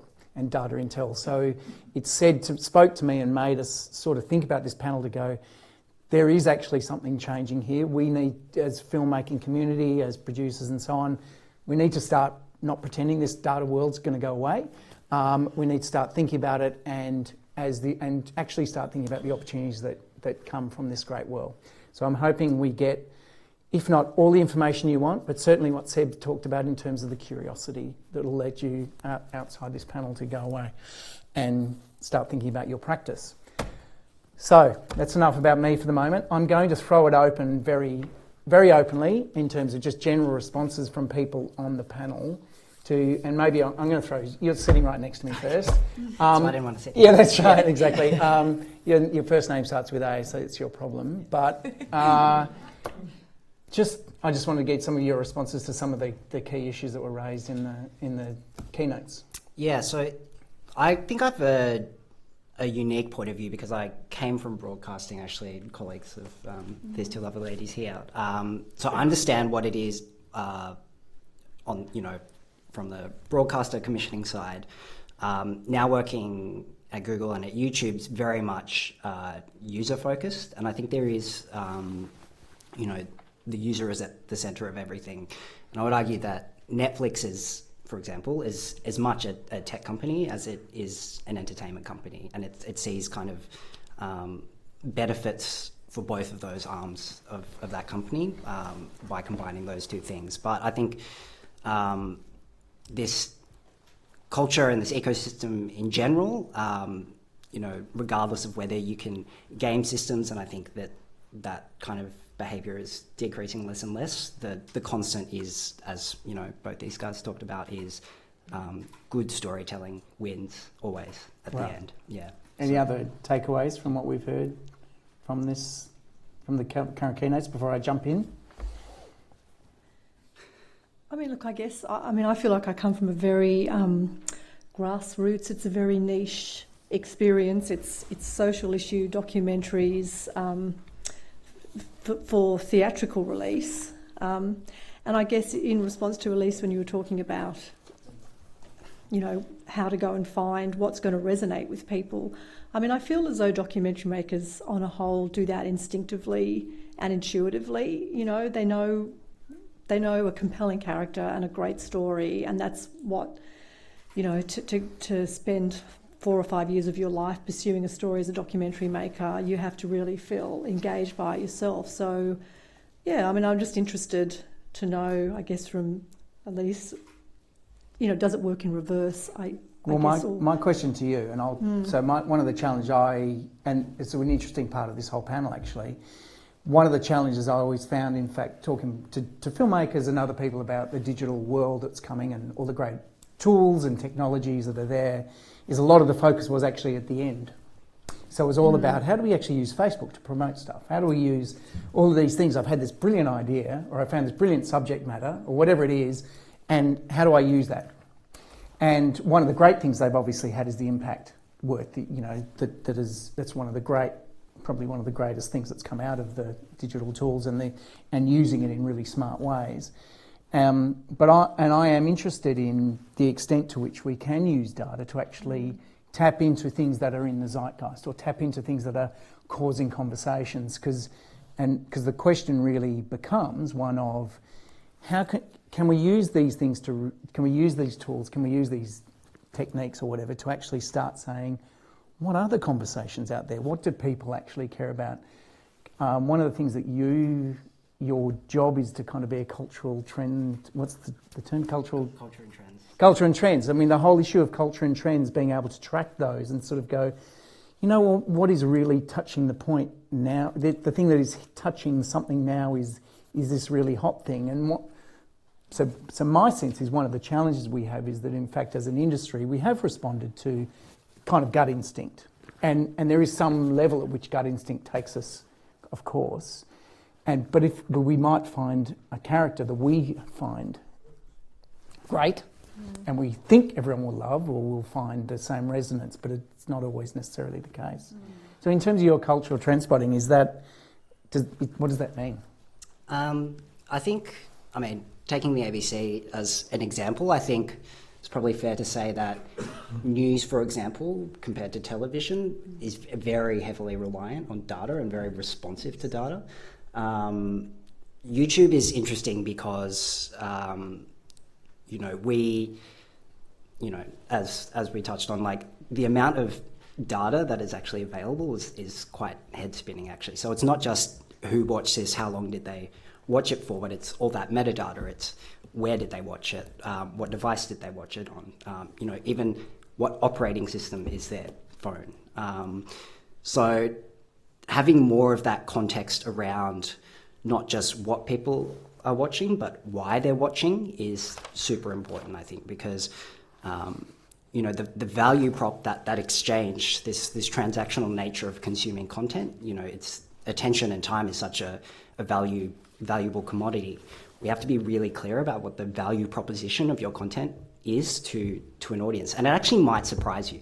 Coming from television, we thought very broadly about the value prop of content, which was, does this entertain, which is, scripted comedy and drama, or does this educate and inform, which is newscast, documentaries, etc.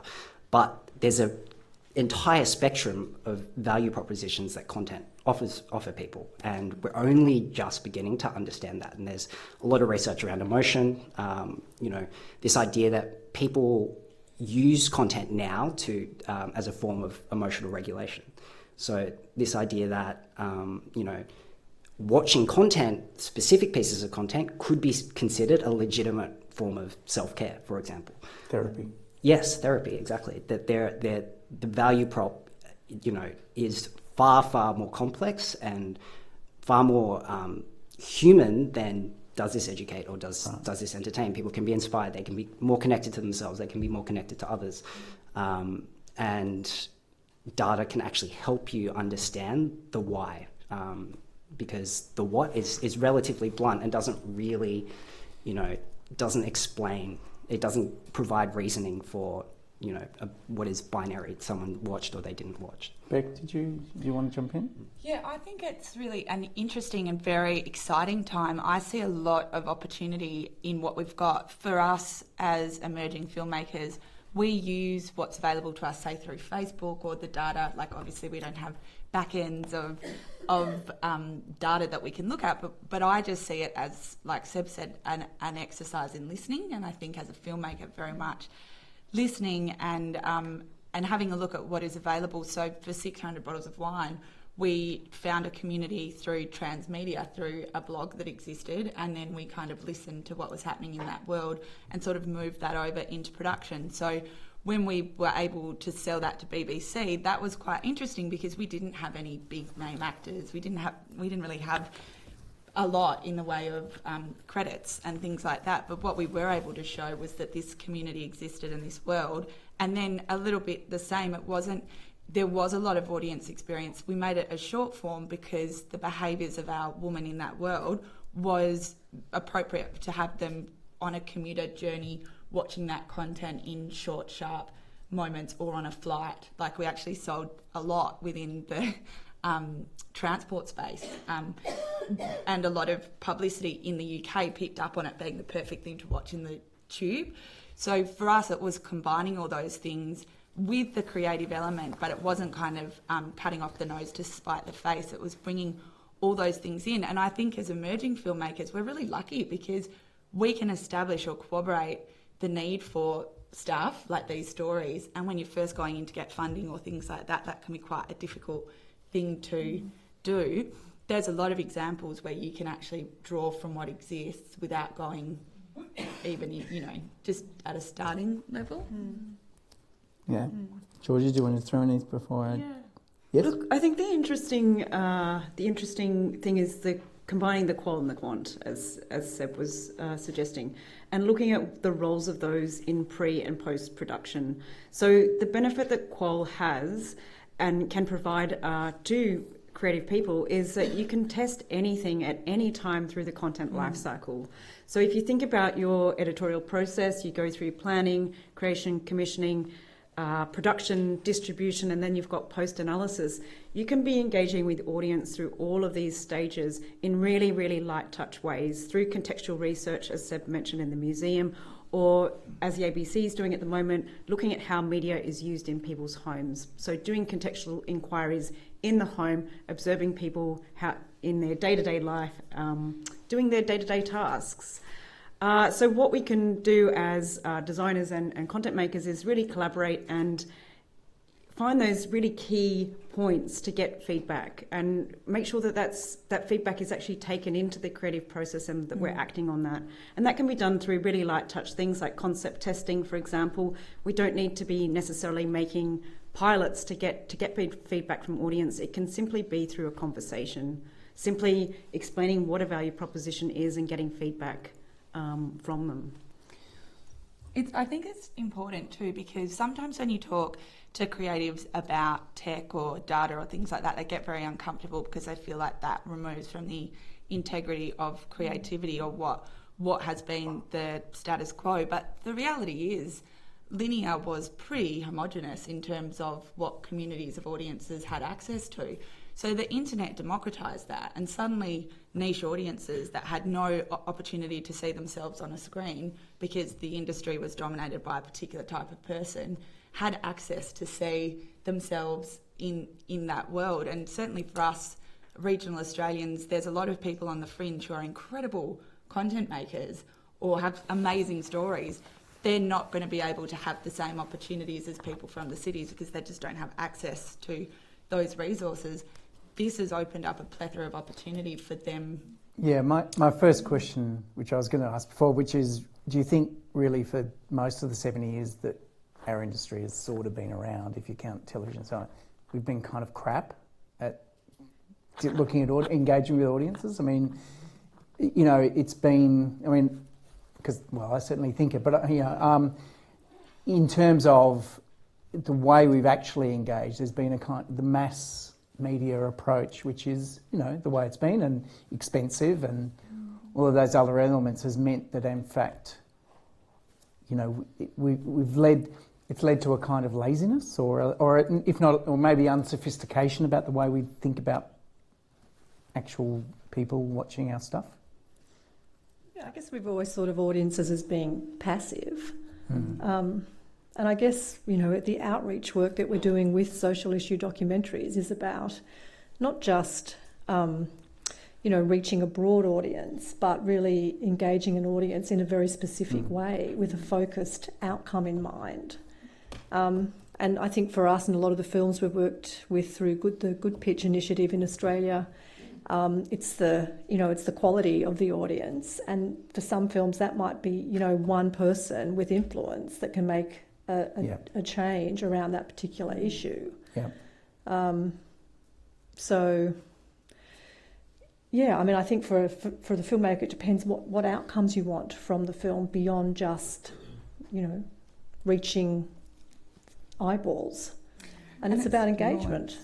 And what do you think about the idea of this, which I think is really fascinating, of internal versus external? Because one of the challenges of the internal data, even in this wonderful world in which data is getting out there in the world, actually what's happening is Netflix is very proprietorial, for example, about its data, and other agencies are going to become more and more proprietary about their data. But this idea of actually being able to tap into data that's available, is that something that's... Sounds expensive. Well, it might be. Yeah, it might be expensive, but the return on investment obviously is huge. So I don't think Netflix makes any commissioning decision without consulting data. And the success of that platform, or the success of Netflix as an entertainment company, is testament to the value of knowing exactly when someone stops watching.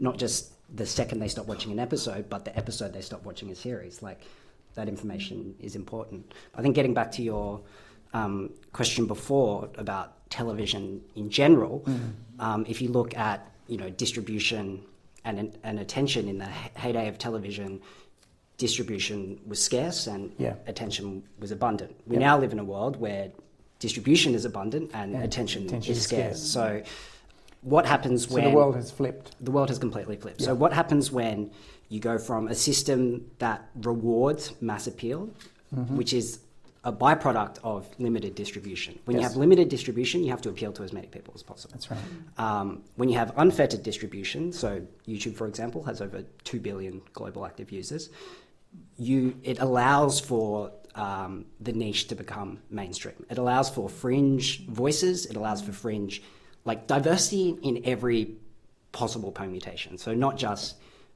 gender diversity, cultural diversity, sexual diversity, but diversity of subject matter, diversity of lived experience, diversity of storytelling ability. Like, it's completely democratic. And by that you mean that the audiences are actually creators as well, do you mean, or a feedback loop? Because one of the other challenges, obviously, of the old legacy world was a one-way communication. It wasn't.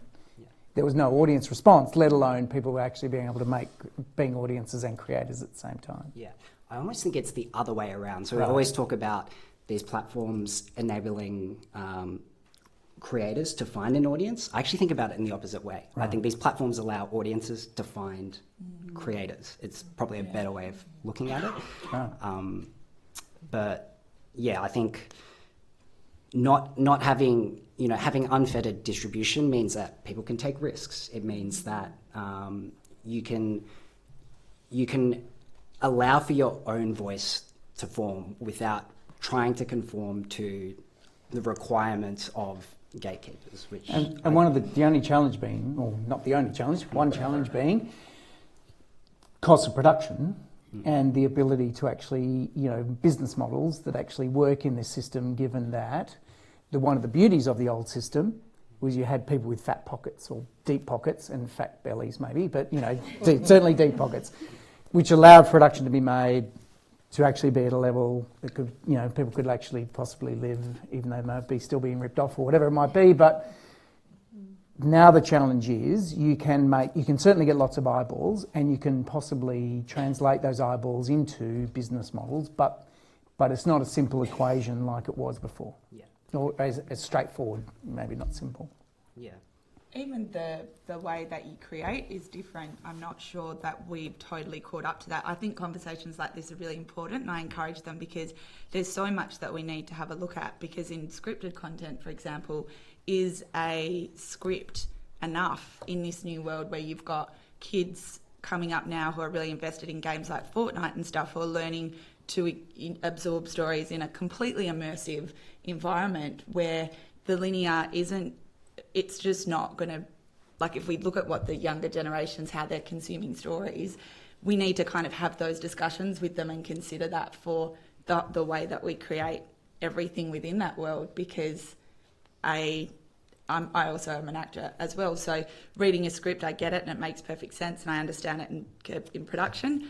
But when I look at some of the new ways of storytelling and creation through YouTubers and other content makers, I wonder if there's other ways that we need to look at the production. And George, did you have? You have some thoughts about that, right? Yeah, look, I think that we're going to see individualised storytelling. So if we think of concepts like object-based media or responsive storytelling, it means that we're telling a slightly different narrative for different people. And this is going to be based on the context and people's preferences. So an example of context might be if someone has a 35-minute commute to work, they get an hour podcast in 35 minutes so that they can complete it end to end. If their preference is they're watching a documentary, for example, but they don't have the backgrounders and the explainers to bring them up to speed to dive in deep, then they'll get that up front before they have to dive in deep. So I think what technology can really do is it can start to individualise these experiences so that it makes media really meaningful for people. And the BBC talks a lot about object-based media being a thing of 2022, which is really around the corner. So I think, in short, yeah. so just give me a moment, because I'm trying to get my head around that. So what essentially the idea is, so no longer will you be saying this is our half hour thing, just consume it because it's good for you, and it's the way it has to be. It's actually going to be. They're going to have to be much more iterative in terms of the way audiences are saying how they demand it. And actually, I want mine in 5-minute blocks, or I want mine in a 35-minute thing, or I want mine with explain it. So we have to kind of come to terms with the world in which this is going to be the case. One assumes someone's going to have to find budgets to do these other bits of work that create that content to do that. Some of which maybe technology may help us. Yeah. Is that the sort of thing you're talking about? Yeah, but it's not going to be explicit, so it'll be really implicit. Technology will learn about our behaviour and it will respond accordingly. So it's not like a Black Mirror episode where you choose your own adventure. It's happening in the background. It's knowing, it's anticipating what our needs are and delivering on those. So I guess as storytellers, we probably have that background context, for example, that we can provide them. We're still going to tell stories with a beginning, a middle and an end, but we can probably cut bits out if the audience doesn't have that full hour to consume the podcast. Or speed them up like on Netflix. Yeah, we'll speed them up. I don't even understand that, but anyway, someone can explain that to me later. Yeah. But so thinking about stories as atoms of content rather than linear narratives. In the same way we're not thinking about linear journeys through galleries, a story isn't linear either. Yes. It's exciting. Oh, yeah. No, that's definitely exciting. Sorry, anyone else? People with thoughts on that, more than that? The work we're doing with the feature docs is really about trying to create community. Yeah. And that's, I'm just feeling so old-fashioned, but, we're really trying to get people back into cinemas or community halls or wherever they want to consume it, but to do it together. Yep. And, the great success in a lot of these films have been not necessarily through the box office and definitely not through streaming or ancillary sales, but through the community screenings. Yeah, absolutely. I think the whole idea of creating communities of interest, and the question becomes, can you create a community interest leading into the creation of the thing and how much of you, like you said, how much you can take from that post-production and take it to the pre-production is probably the great challenge. Although there are, if you look at projects like 2040, that was done with a very clear pre-production thing in mind. The sugar film wasn't.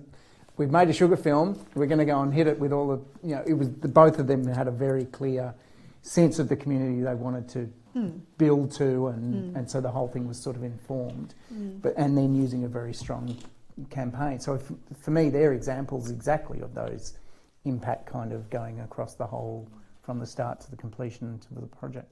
We created a community at the beginning of this show that we're developing, which is a fictional web series. We created it with the end game in mind, but we went into it with being very open about being unpredictable within it. And in doing that, we found something that has arguably become the most valuable thing within the world that we've created. We saw all these creatives coming to us in regional areas, and we built this network out, and that came from building the community before we made the thing.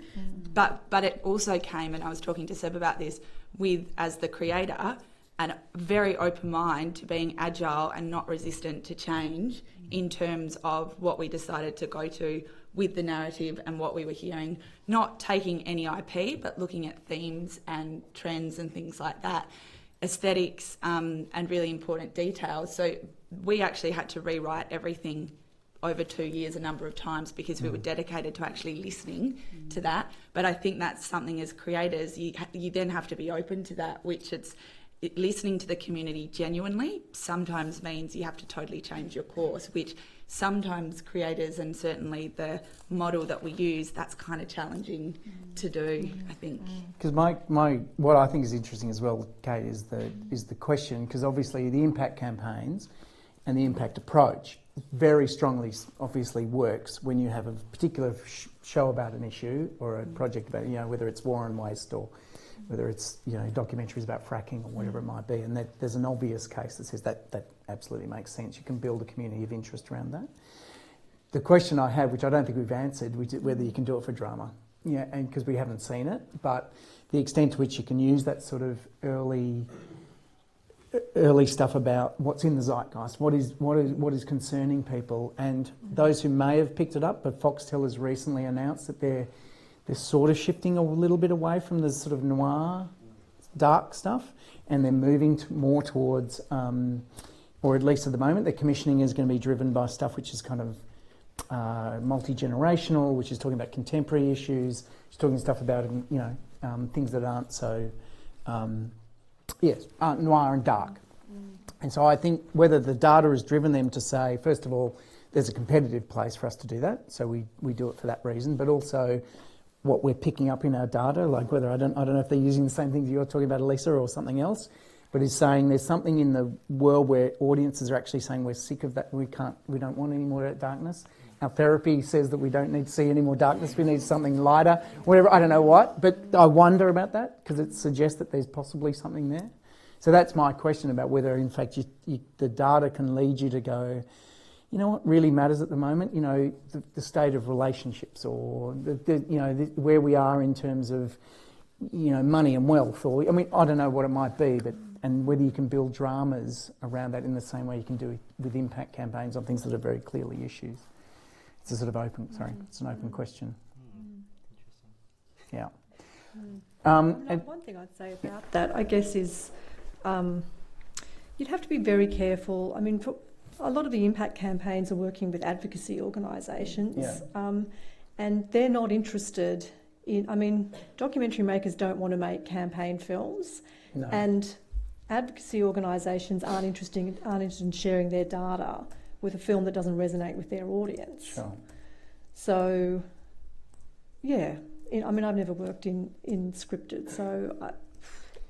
I guess what I was talking about is taking the same principles. Yeah. The principles are things that are concerning people, and the impact stuff I think has they knew that sugar was he knew that for him, and there was a space out there that he was an issue that could tap. So the question is whether there's those same sort of issues you can tap into in drama and make the same impact. I don't know. It's a kind of open question because no one's really done it very well so far as that we know of. I think it's something that should be explored because, again, looking at the content that's been made, it doesn't represent everything. There's a lot of issues that we don't tap into that documentary does a really good job of showing us that exist. So I think it definitely should be something that people are looking at. It might not work, it might work, but I think with all of this stuff, the idea isn't necessarily that there's one answer, it's just that there are alternate ways to look at doing things where I think traditionally there has just been one way. So I think looking at some of this stuff without imposing that pressure on it must work, and then if it doesn't, we throw the baby out with the bathwater. I think it's about encouraging people to actually go down these pathways and have a little bit of a look at, what works, what doesn't, and glean those insights. So, Ash, I'm going to ask a question about advertising. So one of the, obviously, the other thing that was probably the dominant model, particularly in television, perhaps not in cinema, was advertising to a mass audience. Now it's advertising to more specific niche audiences. But I'm just wondering, is even the concept of how we've looked at audiences in terms of, we're trying to find these mass things. We talked about demographics, very kind of, hit them all with a single campaign. wondering how that shifts, you know, because in the end, ultimately, these things then lead to what are the business models that allow the great content to be made. If advertising's still the way, but the advertising has shifted, you know, YouTube has a different model of advertising. Just wondering about your thoughts about what the impact that has on, you know, the community you've created or the content that's going to be created. Yeah, so as has been said earlier tonight, like, we are the product, right? So it's the cultural product is not what is being sold. It's attention that's being sold. Yeah. And, you know, the efficacy of advertising is very, very similar to, you know, mass media television compared to the kind of economy that we have now, in that one was a very blunt instrument. It was like spraying, you know, everything, right? Everything with everything. Where you're just paying for eyeballs. So it's just like the message to big audience, big everyone in the room, and obviously everyone in this room has different passions. We're at different life stages. We live in different parts of Sydney. What data allows from an advertising point of view is that it allows the efficacy of advertising to increase, which means that, you know, there's no better time to, I don't know, serve someone an ad about nails or hardware than directly after they've watched the video on how do I build a deck, right? Yeah. What that means for creatives and creators is that there is a viable model with a relatively low barrier to entry, actually a very low barrier to entry, which allows you to monetize your content, and you don't need anyone's permissions to do that. I think what's interesting about modern creatives is they don't just have to be good storytellers. There's a couple of hats that they have to be wear. They have to be entrepreneurial. They have to be fiercely entrepreneurial.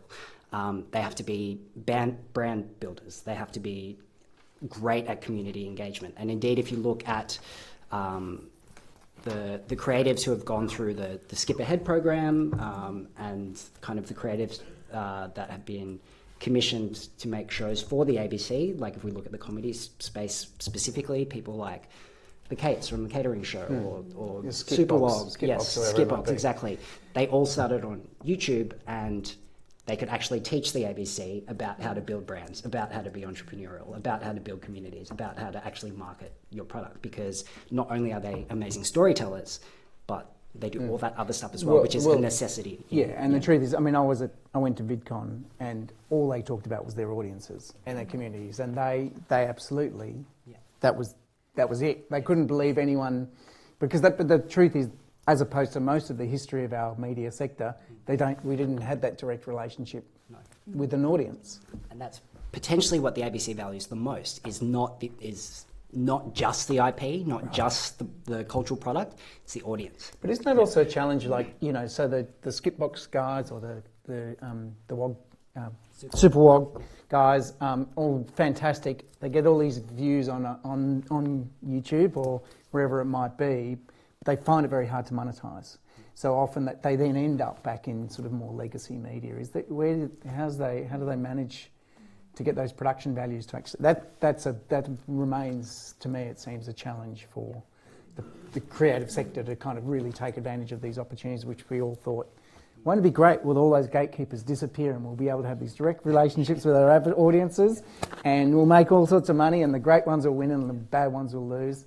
And it'll be this nirvana. It's just another funnel to get back to linear television. Back to linear television. But they bring audiences back with them, who in the ABC praise that they have audiences under the 20 years old who come back to the ABC to watch them. That's ABC Kids. That's ABC Kids.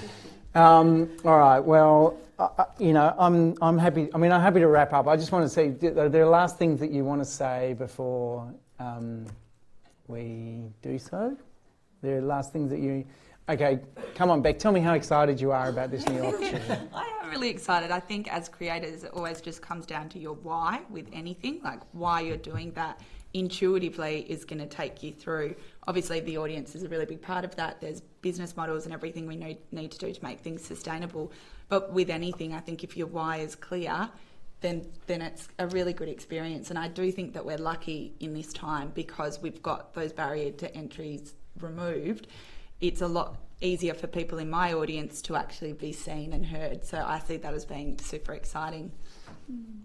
Yeah. Yes. And George, tell me about your human-centered design. This is your last. You can have one more pitch about because I will actually say, I'm a massive fan of the human-centered design idea.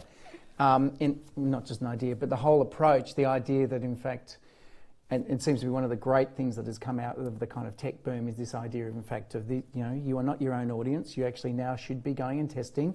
It does not cost us as much as it used to cost us 30 years ago to make pilots and to try things out. So they're all really exciting things to me.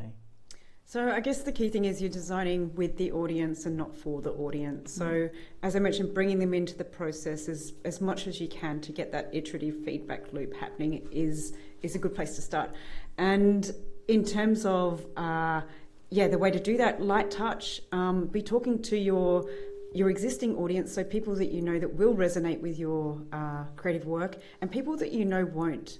So there's a really big opportunity to tap into underserved audience, understand their needs, their behaviours, what's motivating them, and finding this new audience, which is a huge opportunity. And that's something that you can't necessarily do with data. I'd argue you can't do it with data because it's that really nuanced understanding of audience. As Ash said, those targeted audiences that have really, really niche preferences around content. So having a conversation is a good place to start. Okay, do you want to finish with that community of interests? Little community of interest. Could be a depressing note to end on. I mean, I think the biggest challenge for us is funding, and it really does take decent funding to establish an outreach campaign. And feature documentary are still really, we're still very reliant on the traditional models of funding through the agencies. And outreach campaigns, to do them really effectively, take money. They can't be done. I mean, they can be done on the cheap, but you have to be. You have to be very focused. But you've generally had response. But you've had good response from the exhibitors and others about the idea of all of it.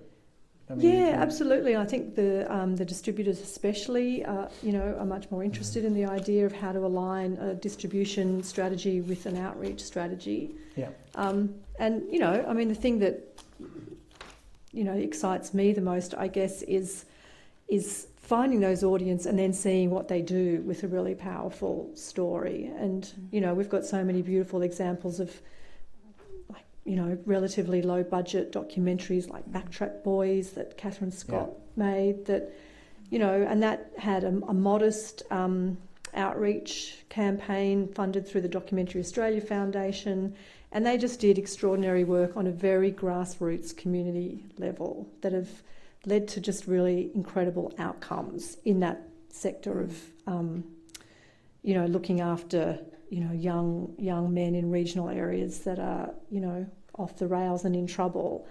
I don't know if anyone's seen the film. It's a beautiful film. You should see it. Yeah, and like the funds that have been raised for the organisation Backtrack, over $500,000 just through the fact that documentary existed and the engagement in other regional communities who are now running programs similar to that program. And they're getting their entire community because they've come to a screening of a film. Yeah. They've gathered around that. They've brought the right people into the room, the magistrates, the police, conservative kind of farmers, to really take ownership of that issue within their community. To see work like that happening, I mean, that work's happening because there's so amazing, frontline workers in that space. But to see the power of a film to help kind of galvanise those people is just, what makes us get up in the morning, I guess. And I don't know what data has to do with any of that, to be honest, because it's really, that's a really dedicated impact producer working the phones and being strategic and understanding, who needs to see it and how to get it. Another great example, though, is a film like Embrace, which absolutely was from a very, clearly they knew who they wanted to go to and how to get that story out, and it was a massive success as well. Visible Farmers used an impact strategy through Documentary Australia as well, but that has been directly online. It's also had a number of physical, but I would say that in that case the data has been more just around the engagement of the audience, like directly through the actual distribution, given that it went like only online. Yeah. So that's been very, very helpful, because those people, that came from a study from Museums Victoria, where females weren't able to identify as a farmer legally until 1994 in Australia. So a lot of people in the community who didn't have that opportunity to recognise that in themselves, like a lot of women, that actually has empowered them a lot, and most of that's occurred through digital. Yeah, and look, and I don't underestimate. I mean, Frackman, did a great job in doing, again, kind of grassroots community-style screenings a lot in regional Australia. But we worked with Lock the Gate, and Lock the Gate, they look kind of like a nice, friendly kind of farmer organisation, are highly strategic, and know exactly how to use data. Yeah. And we just, piggybacked. Piggybacked off what they were already doing. But that's a smart thing to do, right? Yeah, you do it when you find them. Of course. So I am going to wrap up because we do have time. George is looking at me. Do you want to get up and say anything else? But Just please join us for drinks and to continue the conversation outside. Yeah. Okay. Join us all to thank the panel. I just want to thank everyone for thanks. And please, as I said before, hopefully you've got some knowledge, but hopefully mainly curiosity to go out and do more things, because there's a world of data we live in, and we may as well make the most of it.